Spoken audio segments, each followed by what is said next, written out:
Good afternoon, sir. Good afternoon. Good Good afternoon. afternoon, sir. Good afternoon. Right, 7:30 நாங்க start பண்ணுவோம். கடைசி 2 கிளாஸ்லயும் நாங்க விஞ்ஞான முறை குறிப்பீடு படிச்சாங்க. இன்றைக்கு அதை வச்சு நாங்க எப்படி ஒரு எண்ணை மட்டம் தட்டலாம் என்று படிப்போம். சரியா? Okay, sir. அப்ப எண்ணெய் மட்டம் தட்டுறா என்ன? இப்ப ஒரு உங்களோட கிளாஸ்ல எத்தனை பேர் இருக்கணும்? உங்களோட ஸ்கூல்ல 28, sir. உங்களோட ஓகே சரண்யாட கிளாஸ்ல 28, விதுஷிகால 21, sir. 21. உங்களோட ஸ்கூல்ல எத்தனை பேர் இருப்பினம்? 250, sir. 250. ஓகே, விதுஷிகா Sir, 510 மேல, sir. 510, sir. 510. ஓகே, அப்ப சரண்யா நீங்க இப்ப 250 சொன்னீங்க தானே? ஆமா, சார். அது எக்ஸாக்டா 250 அல்லாட்டி நீங்க மட்டா சொல்றீங்களா? 250 மொத்தமாவே 250 தான், சார். ஆமா, மொத்தமா 250. சரி, கணக்கா 250 பேர் இருக்கணுமா? ஆமா, sir. Okay okay fine. Naresh, உங்களோட ஸ்கூல்ல எத்தனை பேர் இருக்கணும் படிக்கணும்?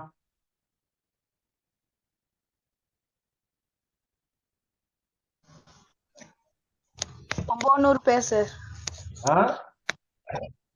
மொத்தம் தட்டினா 900 பேர் சார். 900 பேர் சார். 900 பேர் சார் மொத்தம் தட்டினா. 900. Okay okay, 900-ஆ 150-ஆ 130-ஆ?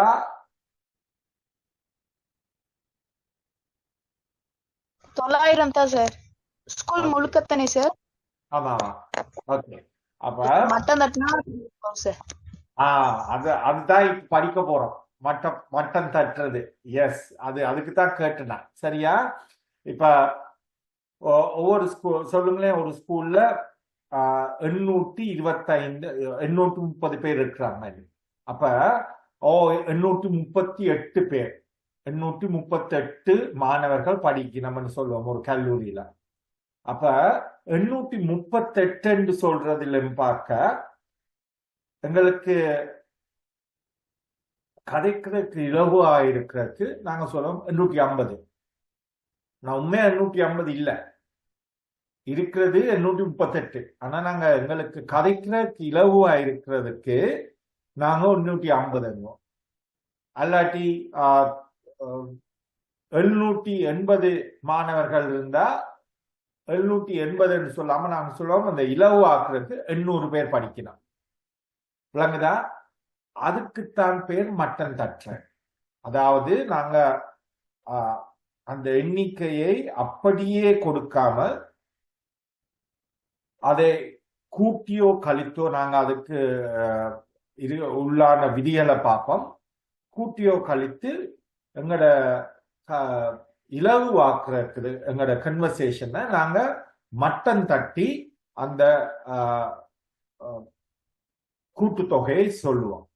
அதுக்குத்தான் பேர் மட்டம் தட்டுறது. விளங்கிச்சா? ஆமா. ஓகே, அப்ப இதுல கொடுத்திருக்கிற உதாரணம் தான். இப்போ ஒரு கண்காட்சியை பார்க்கறதுக்கு 2483 பார்வையாளர்கள் வந்துடுவாங்க. ஆனா அந்த 2483 பார்வையாளர்கள் வந்திருக்கிற என்று சொல்றதுலையும் பார்க்க இலகுவா சொல்லலாம் 2500. விளங்குதா? 2500 பேர் வந்தாங்க. அப்ப அதுக்கு பேர் மட்டம். நாங்க 2483 ஸ்பெசிபிக்கா சொல்லாம 2500 சொல்லுவோம்.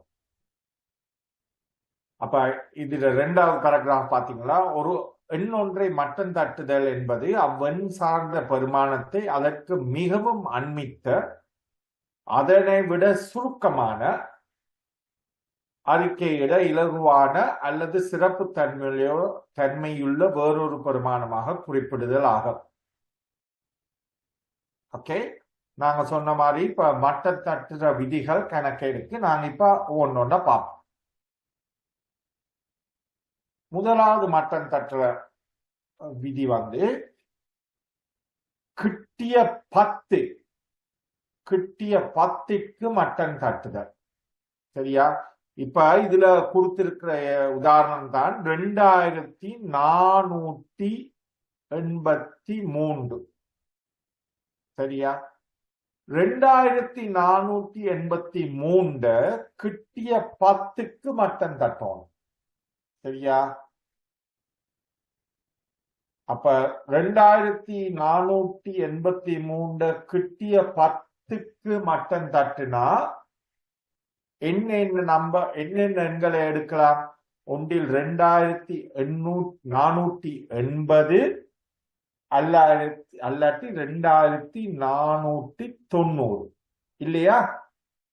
கிட்டிய 10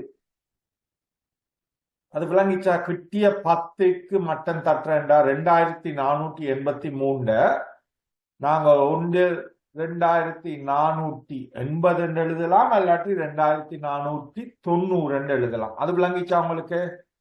ஆமா சார். ஓகே, அப்ப இப்ப நாங்க பார்க்கணும் அதுக்கு எது சரியான வழி.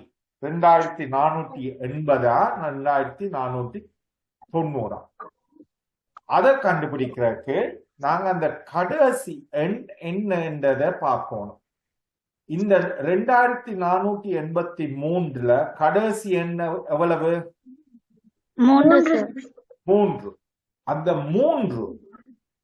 3 என்பது அதாவது 83. அந்த 80 கடைசி 2 எண்ணையும் பாத்தீங்கன்னா 83. அது வந்து 80க்கு அண்மையில் உள்ளதா 90க்கு அண்மையில் உள்ளதா? 80க்கு சார். 83 என்பது 80க்கு அண்மையில் உள்ளது இல்லையா? 80, 81, 82, 83. 92, 84, 85, 86, 87, 88, 89, 90 இல்லையா? 83 என்பது 80க்கு அண்மையில் உள்ளபடியால் கிட்டிய 10க்கு மட்டம் தட்ட சொன்னா நாங்க 2483 2480 என்று எழுதுவோம். 2490 என்று கொடுக்க கூடாது. 2480, அதாவது 83 வந்து 80க்கு அண்மையில் இருக்கிறபடியா நாங்க மட்டம் தட்டும் பொழுது 2480 என்று எழுதுவோம்.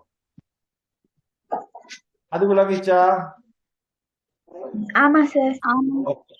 அது 2485 என்று இருந்தால் கொஞ்சம் பிரச்சனை வரும். ஏண்டா 2485 அது 2480க்கா 2490 அண்மையில இருக்கு? சார் 2க்கும் அண்மையில் இருக்கும் சார். 2க்கும் நடுவுல இருக்கு. சரி, நடுவுல இருக்கு இல்லையா? ஆகையால் நாங்கள் எப்பொழுதும் 5 என்ற ஒரு எண்ணில முடிந்தது என்றால் அதை நாங்கள் எப்பொழுதும் அதிலையும் பார்க்க கூடிய எண்ணுக்குத்தான் மட்டம் தட்டுவோம். இப்ப 2485 என்றிருந்தா அது எப்பொழுதும் அதற்கு கூடிய எண், அதாவது 2480 இல்லை 2490க்குத்தான் நாங்க மட்டம் தட்டுவோம். 5 அல்லது 5க்கு மேற்பட்ட எண்களை கூடுதலாகவும் 5க்கு குறைந்த எண்ணை நாங்க குறைவாகவும் தான் மட்டம் தட்டுவோம். விளங்கிச்சாது? ஆமா சார். ஓகே, இப்ப இதுல உதாரணம் கொடுத்துருக்க 273 273 கிட்டிய 10க்கு மட்டம் தட்டுறா இது. அந்த 73 வந்து 70க்கு அண்மையாக உள்ளதா 80க்கு அண்மையாக உள்ளதா? 70க்கு. தமிஷ்கா, நீங்க கொஞ்சம் லேட்டா வந்தீங்க, உங்களுக்கு அது விளங்கிச்சா? ஆமா சார். அப்ப 70க்கு அண்மையாக உள்ளது. ஆகவே நாங்க மட்டம் தட்டும் பொழுது அதன் விடை 270 என்று எழுதுவோம். இப்ப நீங்க சொல்லுங்க 278 அத மட்டம் தட்ட 280 sir. 280. 280 okay 275 280 sir. 280 sir. 80. Okay very good. அடுத்த உதாரணம் 1428 1430 சார். 1430. ஓகே அடுத்தது 7196 7200 சார். 7200 அது விளங்கிச்சா? ஆமா சார். ஆமா சார். அப்ப அதுக்கு பேர் தான் மட்டம் தட்டுது. நாங்க இப்ப படிச்சிருக்கோம் கிட்டிய 10க்கு மட்டம் தட்டுறது அப்படி. ஓகே இப்ப நாங்க இன்னொரு உதாரணம் பார்ப்போம்.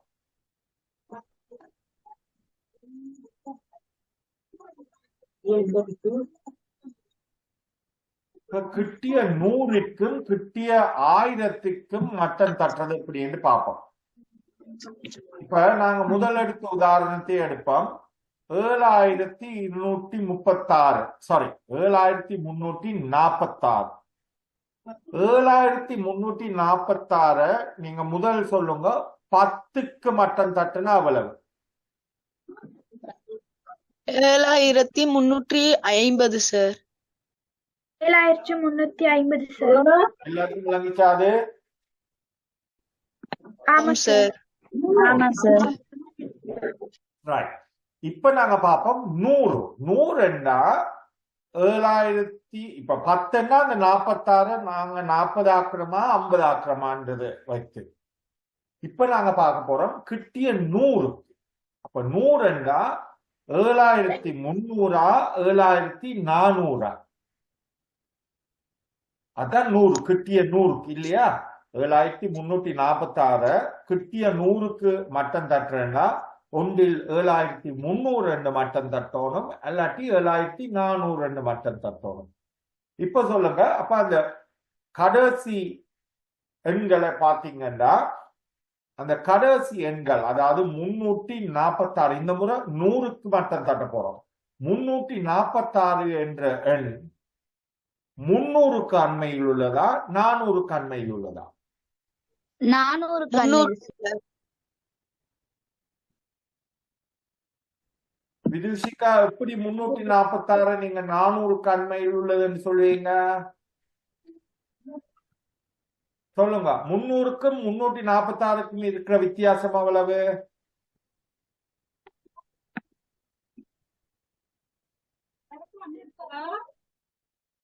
விதுஷிகா 300க்கும் 346க்கும் உள்ள வித்தியாசம் எவ்வளவு? 46. ஓகே 46. 346க்கும் 400க்கும் இருக்கிற வித்தியாசம் எவ்வளவு?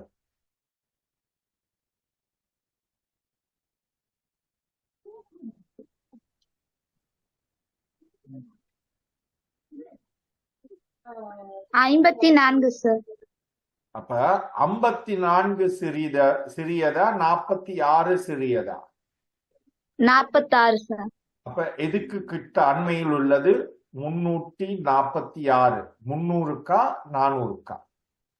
300க்கு சார். தமிஷ்காக்கு விளங்கிச்சாது? சரண்யா? ஆமா sir. விளங்கிருச்சு sir. Okay.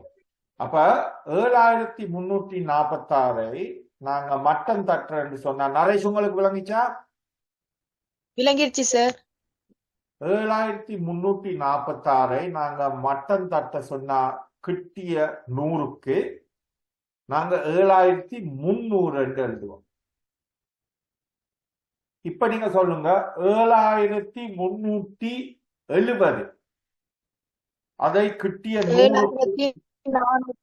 7400 sir. 7400. Very good. 5210 5200 sir. 5200 sir. 5200 sir. Okay 5250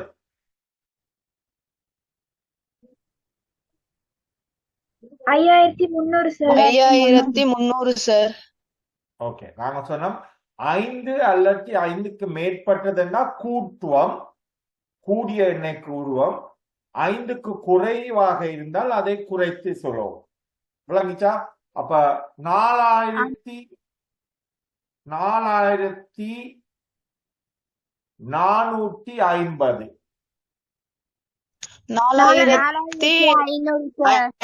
sir. விளங்கிச்சா? ஆமா சார்.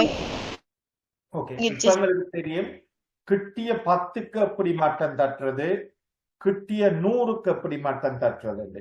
இப்ப நாங்க பார்க்க போறோம் கிட்டிய 1000க்கு எப்படி மட்டம் தட்டுறது. இந்த உதாரணத்தை எடுப்போம். 7346 7000 சார். கிட்டிய 1000 என்ன? 7346 7000 சார். 7000 இதுதான் நாங்க பார்க்கணும். 7346 வந்து அந்த 7000க்கு அண்மையாக உள்ளதா அல்லது 8000க்கு அண்மை என்ன? நாங்க இப்ப மட்டம் தட்டுறது வந்து 1000க்கு.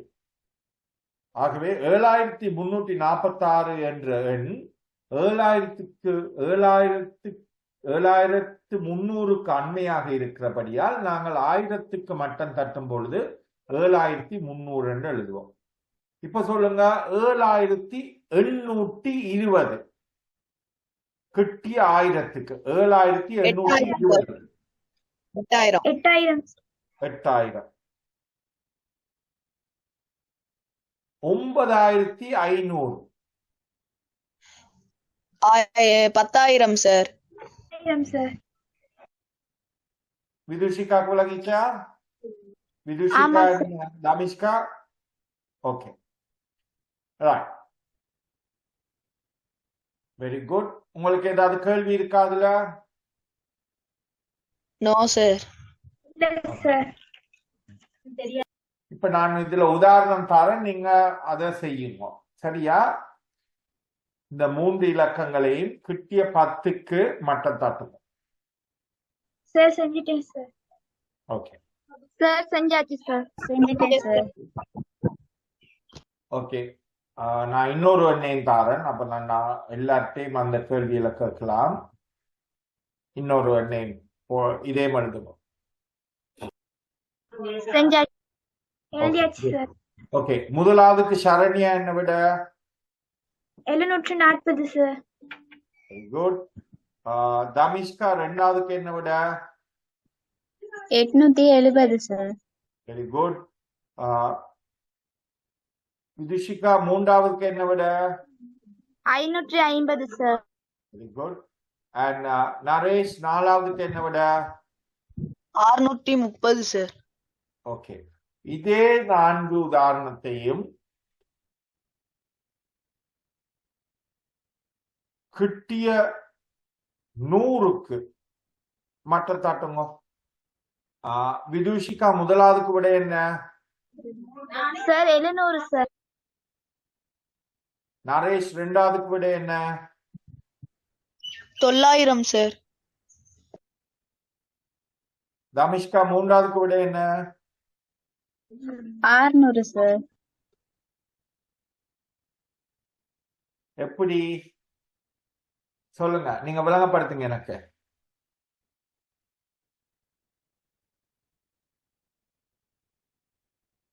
எந்த எண்ண மட்டத்தாட்ட போறீங்க? 45 sir. Okay 545.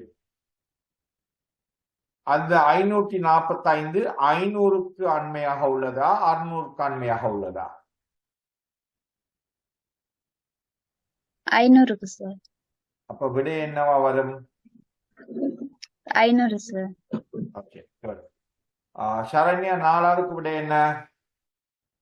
600 sir. 600. Okay good. இதுல விட என்ன?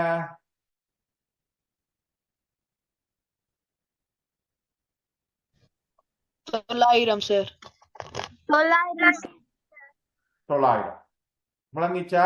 சரி, இப்ப நான் 1000க்கு மட்டம் தட்டுற கேட்டேன்.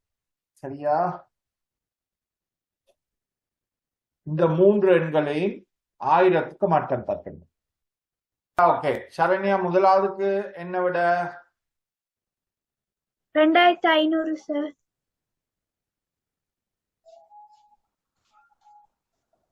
எத்தனைக்கு மட்டம் தட்டுறோம்?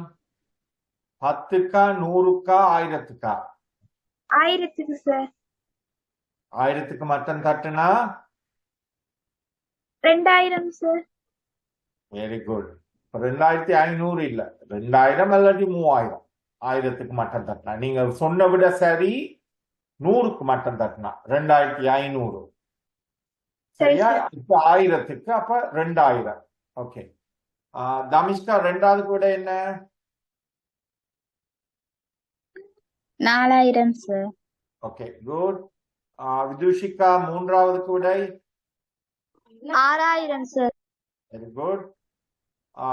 நரேஷ் நாலாவதுக்கு விட? 7000 சார் ஓகே, எல்லாருக்கும் விளங்கிச்சா அது? ஆமா sir. Sir. Okay, very good. Okay, இப்ப நாங்க பார்ப்போம். இப்ப முழு எண்களை மட்டம் தட்டுறதை இப்ப நாங்க படிச்சுட்டோம். இப்ப நாங்க பார்ப்போம் தசம எண்களை எப்படி மட்டம் தட்டுறது. சரியா? அதாவது ஒரு எண் முழு எண்ணாக இல்லாம இதுல உதாரணம் 12.824 என்ற எண்ணை அவள் தரலாம். கிட்டிய முதலாம் தசமதானத்துக்கு மட்டம் தட்டுங்க, அல்லது கிட்டிய இரண்டாம் தசமதானத்துக்கு மட்டம் தட்டுங்க, அல்லாட்டி முழு எண்ணுக்கு மட்டம் தட்ட சொல்லி கேட்கலாம். இப்ப அந்த இதே உதாரணத்தை வைத்து நான் 3 சொல்றேன். 12.824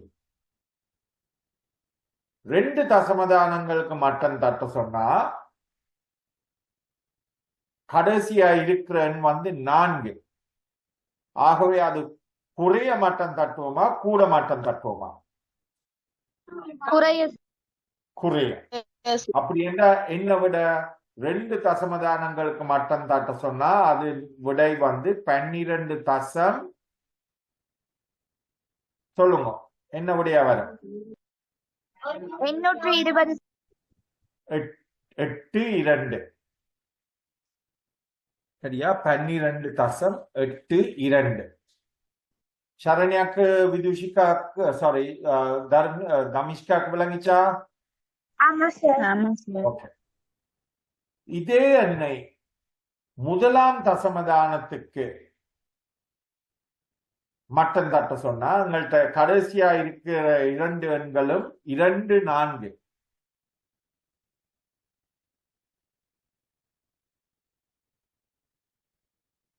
முதலாவது தசமதானத்துக்கு மட்டம் தட்டணும்.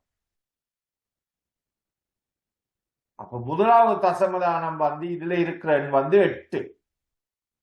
அப்ப நீங்க 8க்கு மட்டம் தட்டுவீங்களா அல்லாட்டி கூட்டி 9க்கு மட்டம் தட்டுவீங்களா? 9க்கு சார். 9. சரி சார். 24 சார்? 12.824 அதை முதலாவது தசமதானத்துக்கு மட்டம் தட்ட சொல்லி கேட்டிருக்கோம்.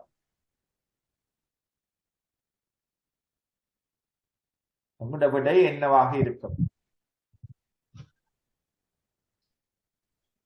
12.8 சார்.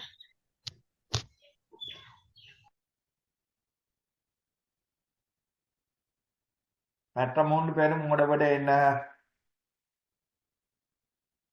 முதலாவது தசமதானம்னா ஒரு தசமதானம் தான் இருக்கணும். அது விளங்கிச்சா உங்களுக்கு? ஆமா ஆமா சார். ஓகே, அப்போ ஒரு தசமதானம் இருக்கிறா ஒன்றில் 12.8 இருக்கணும், இல்லாட்டி 12.9 இருக்கணும். என்றா 8, 2, 4. ஒன்றில் 8 இல்லாட்டி 9. 12.8 சார். ஓகே, விதுஷிகா, தமிஷ்கா, என்ன உங்களோட ஆன்சர்? 12.8 சார். ஓகே, ஏண்டா 24 12.824 824 வந்து இந்த தசமத்தை எடுத்தீங்கன்னா 824. 824 வந்து 800க்கு கிட்ட இருக்குதா 900 கிட்ட இருக்கா? 800க்கு சார். 800. ஆகவே நீங்க சொல்லுவீங்க 8 12.8 விளங்கிச்சாது? ஆமா சார். ஓகே, இந்த 12.824 கிட்டிய முழுவன், அதாவது தசமதானம் இல்லாம எழுத சொன்னா என்ன? 12.824 தசம புள்ளி இல்லாம எழுத சொன்னா கிட்டிய முழு எண்ணுக்கு முழு எண் என்ன? ஒன்றில் 12 அல்லாட்டி என்ன இருக்கணும்? 13 சார். 13. 12 அல்லாட்டி 13. இப்ப நீங்க அந்த கடைசியா இருக்கிற 3 எண் 824,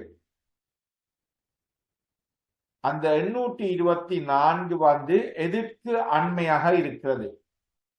13க்கு சார். 13க்கு. விளங்கிச்சாது? இந்த தசம் 824 வந்து ஓகே, விளங்கிச்சு.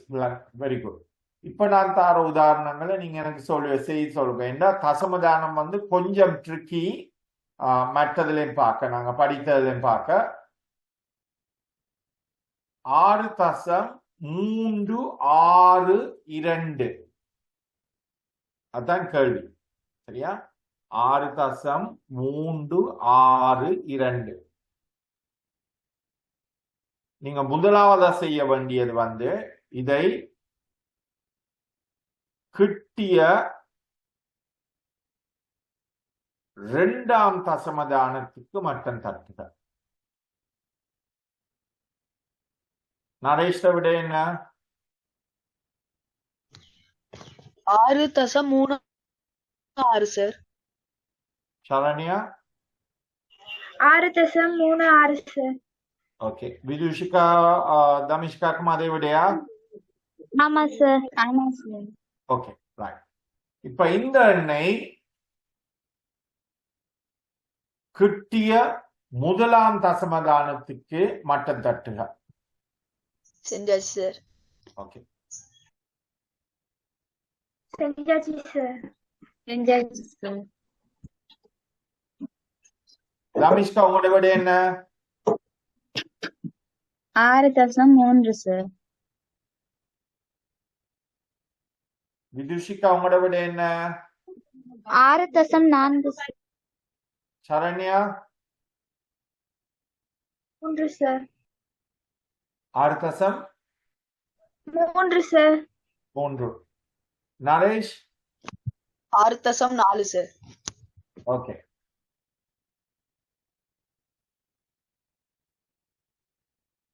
யாரு? தமிஷ்காவும் சரண்யாவும் நீங்க எனக்கு எக்ஸ்பிளைன் பண்ணுங்க, எப்படி 6.3 வந்துச்சுன்னு உங்களுக்கு. ஒரு ஆள் எக்ஸ்பிளைன் பண்ணுங்க எனக்கு பாப்போம். நீங்க என்ன லாஜிக் யூஸ் பண்ணீங்கன்னு. 6.362 சொல்லுங்க, எப்படி 6.3 வந்துச்சு? என்ன 2 இலக்கங்கள் போடலாம் நீங்க? இதுல வரக்கூடிய 2 இலக்கங்கள் என்ன? கொஞ்சம் இருங்க விதுஷ்கா, நான் தமிஷ்கா சரண்யாட்ட கேட்போம். தமிஷ்கா, சரண்யா, உங்களோட 6.362 என்ற எண்ணை முதலாவது தசமதானத்துக்கு மட்டம் தட்ட சொன்னா அந்த இலக்கம், முதலாவது தசமதான இலக்கம் என்ன இலக்கங்களாக இருக்கக்கூடும்? 6 தசம் என்ன இலக்கங்களாக இருக்கக்கூடும்? 300, 400 சார். 6.3, 6.4. அது விளங்கிச்சா 2 பேருக்கும்? ஆமா சார். இப்ப சொல்லுங்க, தசம் 362 அது வந்து தசம் 3க்கு அண்மையாக உள்ளதா அல்லாட்டி தசம் 4க்கு அண்மையாக உள்ளதா? நான்குக்கு சார். 4க்கு சார். அது விளங்கிச்சா உங்களுக்கு? அப்ப ஆமா 4 சார். கம்மியாக இருந்தா உங்களுடைய மட்டன் தட்டுனா கிட்டிய முதலாவது தசமதானத்துக்கு என்ன விட வரும்? 6.4 சார். 6+4 சார்.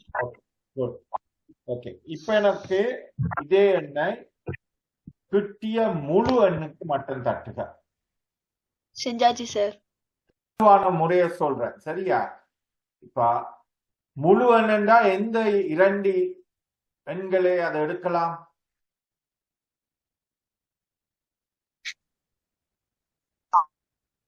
6 அல்லது 7. 6 அல்லாட்டி 7 இல்லையா? இப்ப நீங்க கண்டுபிடிக்கணும். ஓகே, இப்ப நீங்க கண்டுபிடிக்கணும். 0.362 6.362 வந்து 6க்கு கிட்டவா உள்ளதா 7க்கு கிட்டவாக உள்ளதா? அவ்வளவுதான் கண்டுபிடிக்கணும்.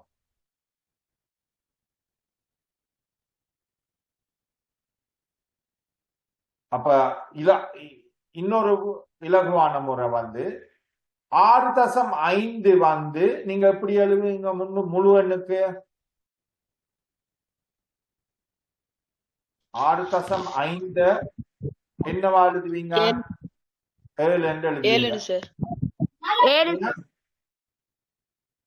6.6 என்னவா எழுதுவீங்க?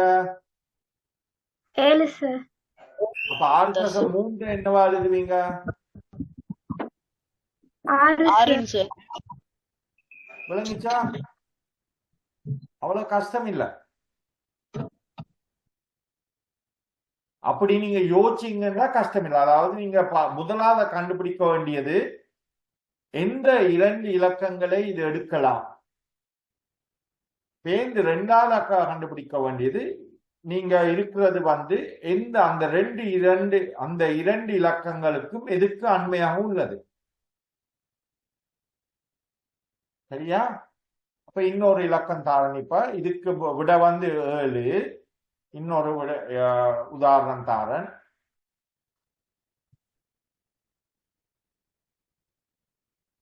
உதாரணம் வந்து 58.4583 58.4583. முதலாவது கேள்வி, கிட்டிய 3ஆம் தசமதானத்துக்கு மட்டன் தட்டுக. கிட்டிய 3ஆம் தசமதானத்துக்கு மட்டன் தட்டுக. இப்ப கிட்டிய 3வது எண்ணா 3வது எண் என்ன தசமதானத்துல? இதுல 4 5 3வது எண் வந்து 8. அப்ப 3வது எண்ணுக்கு மட்டன் தட்டுனோம்டா தசமதானத்துல ஒன்றில்லாத 8ஆக இருக்கலாம், அல்லாட்டி 8 அல்லது 9 சார். 9 சார். 8 அல்லது 9. ஓகே, அப்ப 83 வந்து இப்ப 8 3 தான் இருக்கு. 83 வந்து 80க்கு அண்மையாக உள்ளதா 90க்கு அண்மையாக உள்ளதா? 80க்கு சார். அப்ப விடை என்ன? 3வது தசமதானம் என்ன விடை? 80 சார். 58.458 சார். 58.458. அது விளங்கிச்சா? எல்லாருக்கும் அதை விட வந்துச்சா? ஆமா சார். ஓகே, இப்ப இதே எண்ணை கிட்டிய 2ஆம் தசமதானத்துக்கு மட்டன் தட்டுக. 2வது தசமதானத்துல இருக்கிற எண் என்ன? இப்போதைக்கு இருக்கிற எண் என்ன 2வது தசமதானத்துல? இந்த உதாரணத்துல 2வது தசமதானத்துல இருக்கிற எண் என்ன? 5 சார். 5 சார். 5.83 இருக்கு. அப்ப 2வது தசமதானத்துக்கு நாங்க மட்டன் தட்டுறா ஒன்றில் அது 5ஆக இருக்கணும், அல்லாட்டி 6 சார். 6 சார். அப்ப 583 அது 500க்கு பக்கத்துல இருக்கா, கிட்டவா இருக்கிறதா, இல்லாட்டி 600க்கு பக்கத்துல இருக்குதா? 600 600க்கு 600. அப்படி என்ன விட வரும் உங்களோட 58 தசம் 46 46 விளங்கிச்சா? ஆமா சார். தமிஷ்கா? ஆமா சார். ஓகே, அடுத்த விட தமிஷ்கா தான் நீங்க முதல் சொல்றீங்க, சரியா? இதே உதாரணத்தை முதலாவது தசமதானத்துக்கு மட்டம் தட்டுங்க.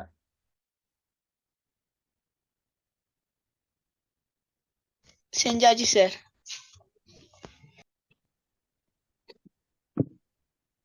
58.5 சார்.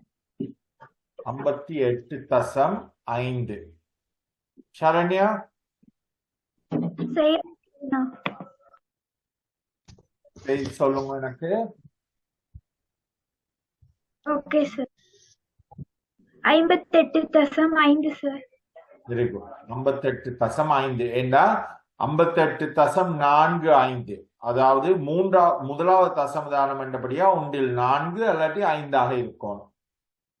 அப்ப நாங்க பார்க்கணும் 4583 4000க்கு அண்மையாக உள்ளதா 5000க்கு அண்மையாக உள்ளதா? இது 5000க்கு அண்மையாக உள்ளபடியால் 58.5 தான் விட. நரேஷ், உங்களுக்கு அந்த விடையா வந்துச்சு? ஓ சார். ஓகே, அடுத்தது இதே எண்ணை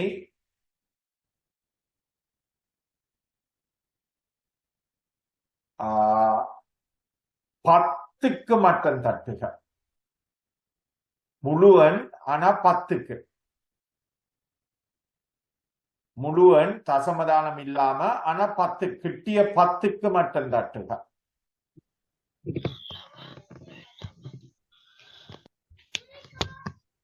சார் 584,583 சார். தசமம் இல்லாமையா சார்?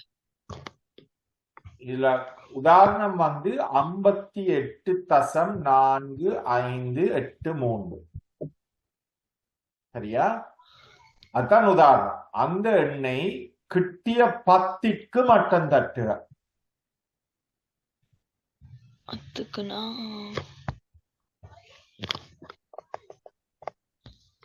கண்டுபிடிச்சிட்டே சார்.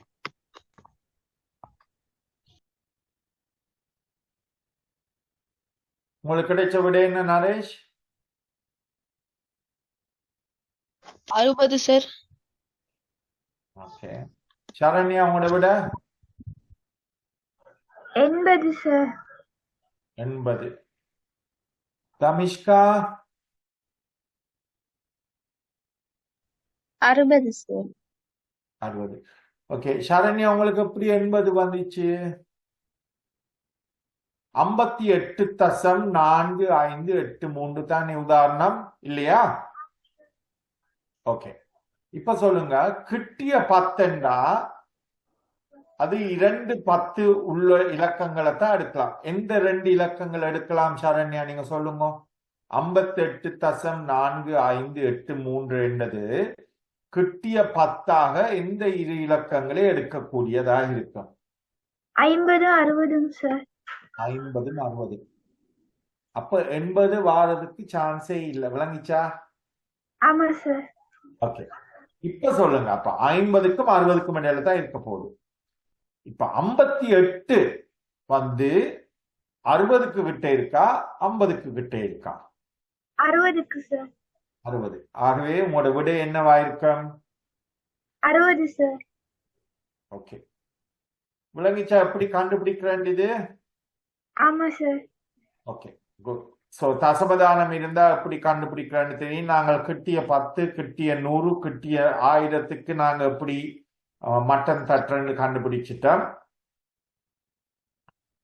இந்த ஸ்லைட்ல இருக்கு உதாரணம், நாங்க இப்ப படிச்ச உதாரணங்கள் இருக்கு. 2வது தசமதானம், 1வது தசமதானம், அதுக்கு எப்படி நாங்க மட்டன் தட்டுறேன். உங்களுக்கு ஏதாவது கேள்வி இருக்கா இதுல? இல்ல சார். இல்ல சார். Okay, very good. என்ன நாங்க இதோட விஞ்ஞான முறை குறிப்பிடும் மட்டம் தட்டுதலும் முடிந்து அடுத்ததாக நாங்க படிக்க வேண்டியது டாபிக் வந்து சமன்பாடுகள். அது நீங்க உங்களோட 8ஆம் வகுப்புல படிச்சிருப்பீங்க. அதை நாங்க கொஞ்சம் ரிவைஸ் பண்ணிட்டு இப்ப வந்து 2 காரணிகள் இருக்கிற சமன்பாடுகளை எப்படி தீர்க்கிறன்னு படிப்போம் அடுத்த கிளாஸ்ல. ஓகேயா? Okay sir. Okay okay sir. Okay okay okay. அப்ப இப்ப கிளாஸ் இப்ப முடிப்போம். சரியா? Okay sir. Thank you sir. Thank you sir. Thank you. Bye.